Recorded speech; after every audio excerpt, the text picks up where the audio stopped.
The early art of India is a valuable record of the thoughts and the vision of one of the most ancient civilizations in the world.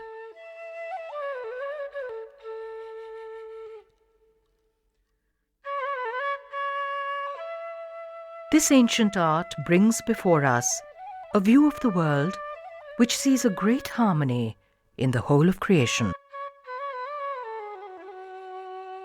It sees the same which is in each of us, in the animals, the flowers, the trees, the leaves, and even the breeze which moves the leaves. All that there is seen to be a reflection of the One.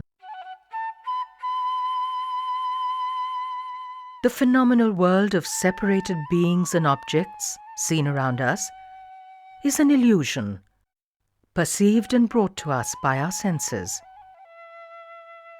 Absorbed in this, we are blinded to the reality beyond. The primary illusion is the perception of ourselves as individual entities, which leads us on a path of egoic existence. The high purpose in life is to seek reintegration with the One, to perceive ourselves as part of the beauty of the divine. Our experience of beauty when we respond to a sunrise or to a great work of art is seen to be a moment when we perceive the grace which underlies the whole of creation.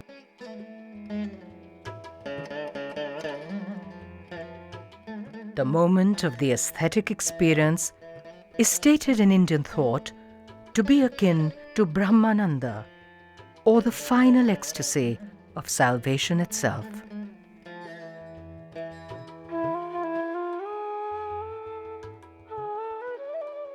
The Chitra Sutra of the Vishnu Dharmothrapuran, which was penned out of earlier oral traditions in the 5th century AD, is perhaps the oldest known treatise on art in the world. It states that art is the greatest treasure of mankind, far more valuable than gold or jewels.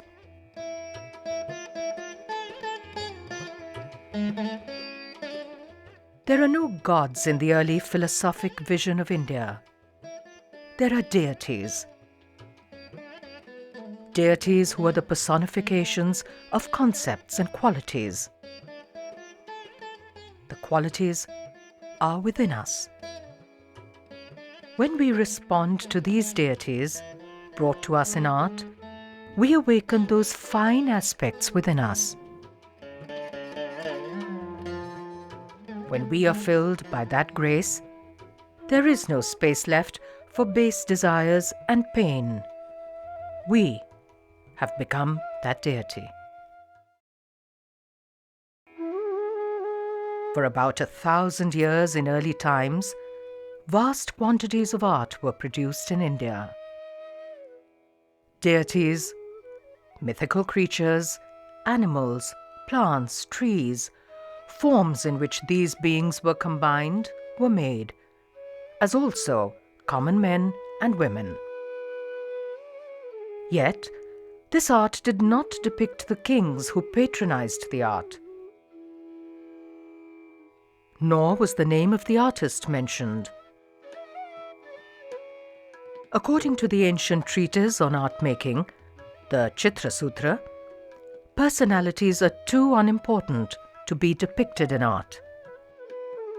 The purpose of art is a noble one, to show the eternal beyond the ephemeral.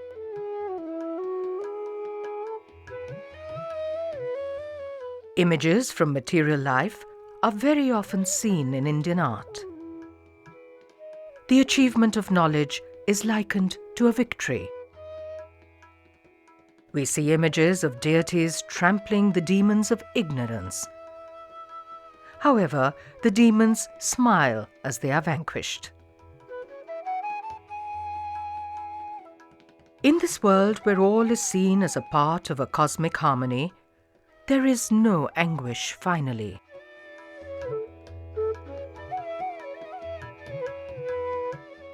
What survives today of the early art of India is only a small fraction of what would have been created. Yet, it consists of such vast numbers of monuments and sculpture that it staggers the mind.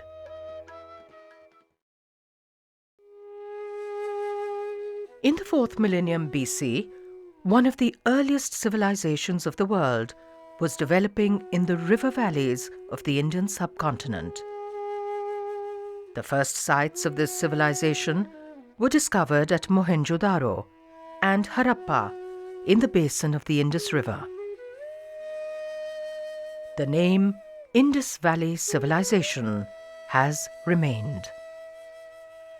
However, hundreds of other sites have been found in recent decades in Gujarat, Maharashtra, and eastwards till Uttar Pradesh.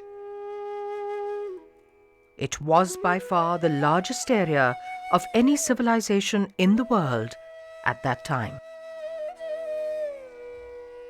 There was a sophisticated concept of town planning.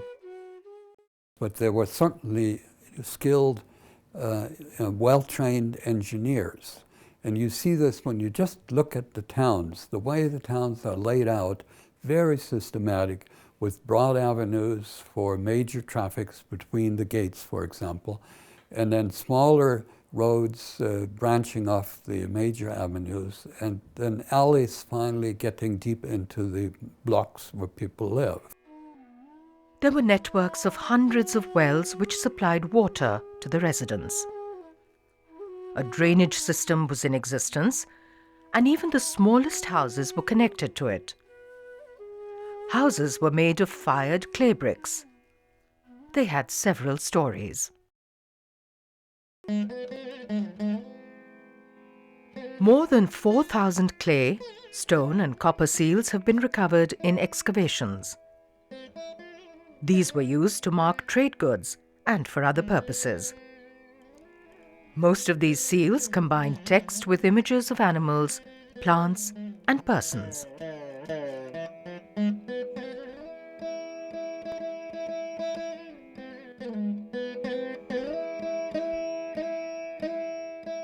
Even within the small space of the seal, animals are depicted in a highly naturalistic manner. The artist not only observed the world around him closely, he also had the means and skill to translate that observation into pictorial form. One of the most fascinating seals from Mohenjo-Daro is that with a depiction of a man seated cross-legged on a seat. The posture is very similar to yoga, which is an essential aspect of the spiritual life of India till today. The figure is flanked by several animals, leading some to identify him as a prototype of the later Lord Shiva, who is also known as Pashupati, or the Lord of Beasts.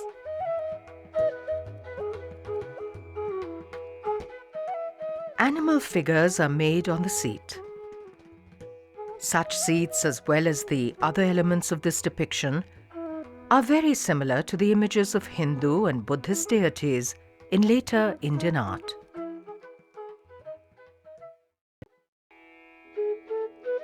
The artifacts that have been excavated from the Indus Valley culture are unique in their small scale.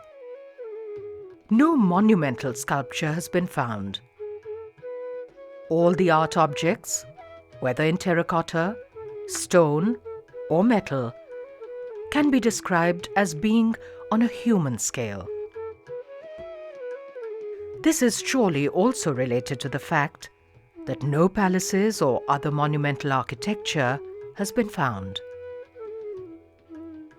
All excavated evidence points to a thriving cooperative system which was in existence and not a conventional kingship.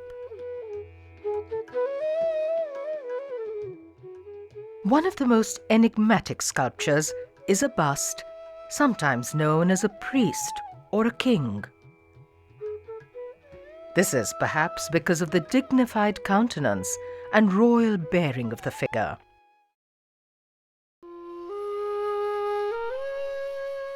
A male torso made of stone has been tentatively dated to the Indus Valley period. The breath of life, which is a characteristic feature of Indic art, is seen in this early depiction. The softly swelling stomach and the smooth modeling of the muscles again attest to the skill of the artist.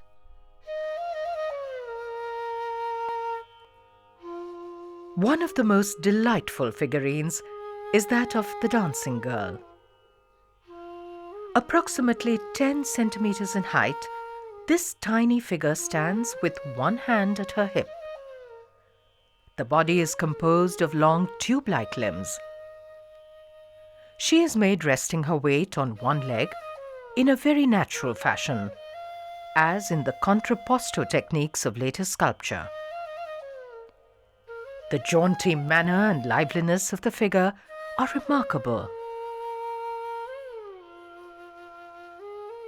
Around 1700 BC, with changes in the course of the rivers, many of the settlements in the river valleys had to be given up. In this period, people began to move down into Gujarat and also eastwards into the valleys of the river Ganga.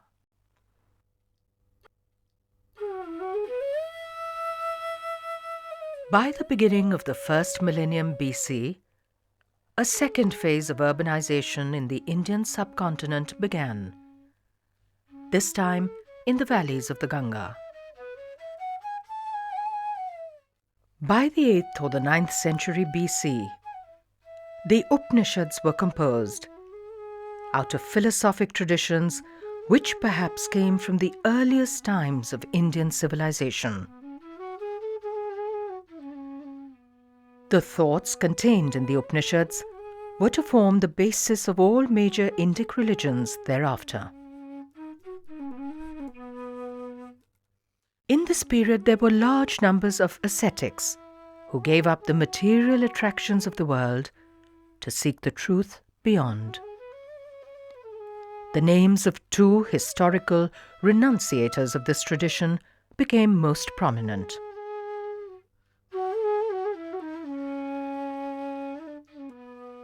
One of them is Mahavira, who is known as the 24th Tirthankara, or victor, and those who follow his path are known as Jainas. The other is Siddhartha, who is known as the 4th or the 7th Buddha, or enlightened one, and those who follow his path are known as Buddhists.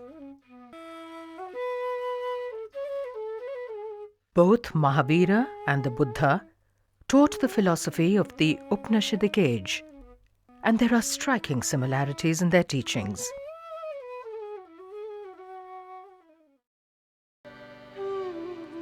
One of the main principalities in North India was Magadha. Under the leadership of the dynamic Chandragupta Maurya, it expanded and became the first empire on Indian soil.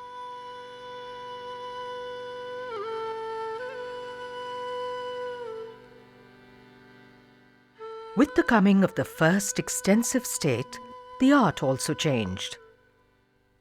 Instead of the small, personal-sized objects of the earlier period, art was now created to project the messages and grandeur of rulers. Chandragupta Maurya's grandson Ashoka further extended his empire to cover the whole of north and northwestern India. Perhaps following the examples of the Achaemenid Persians, he inscribed his messages on rocks and large pillars which he erected. But that is where the similarity ends. In keeping with the continuing Indian traditions, his inscriptions display that he was preoccupied with dharma.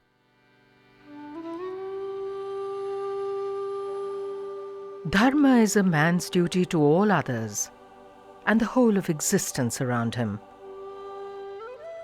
Ashoka's messages to his people were to follow the ethical path, to respect teachers, elders, and much else which is a part of Dharma. The lion capital of the pillar at Sarnath is a fine example of royal Maurya art. 4 lions placed back to back face the cardinal directions, indicating the spread of Dharma. These are formal and stylized and are reminiscent of the Persian tradition. However, other examples like the bull capital from Rampurva are carved in a naturalistic manner. The 4 lions on the Sarnath pillar originally supported a large chakra or wheel. Chakras are also made on the circular drum under the feet of the lions. The chakra is an important symbol of cosmic order in Upanishadic thought. In Buddhism, it represents the turning of the wheel of law. Unlike the lions above, these animals are made in a highly naturalistic manner. Ashoka and his grandson Dashratha made rock-cut caves at Barabar, near Gaya, in present-day Bihar. They were made for the Ajivikas, a deeply ascetic sect of that time. This began one of the greatest architectural traditions in India. A very large number of rock-cut caves were made later for Buddhists and Hindus. The Mauryan period brings us finely sculpted figures, which establish the traditions to come in later times. A 2 feet high nude male figure may represent a follower of the Digambara sect of Jainas, who renounce clothing. The artist's mastery over stone is seen in the naturalism and sensitivity in modeling. There are many similarities between this figure and the tiny male torso of the Indus period. One of the best-known sculptures is that of a female chori, or whisk-bearer, that was found at Didarganj in present-day Patna. The high polish of the sandstone here is a hallmark of Mauryan stone sculpture.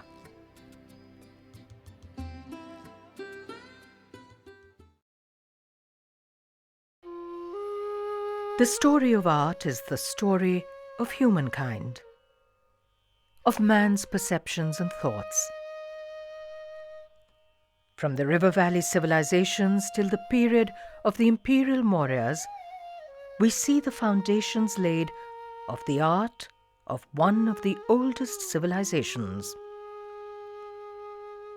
We see a vision of the world and the roots of a culture which has survived more than 5,000 years.